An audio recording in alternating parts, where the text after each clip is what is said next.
see this is a ventricular fibrillation. Now you might wonder who would want to get a 12-lead ECG for a ventricular fibrillation.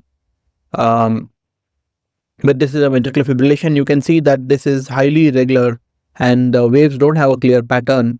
And this kind of haphazard activity that is there, this is all ventricular fibrillation. P did not conduct, PR interval, P did not conduct, PR interval, and you notice now that this P is not conducted. Now you can't, how do you decide is Mobitz 1 or 2? Because you don't have two consecutive PR intervals to compare.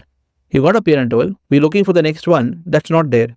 So you got a P not conducted, again PR interval, again that's not, next one is not conducted. So you notice then, this is what we call a high grade block. So look here, the P waves are not looking, it's just a wavy baseline that you can appreciate. You're not able to clearly identify a clear P wave, the frequency is so high that it's hugging the baseline. If the lesser the frequency, the more amplitude you can get.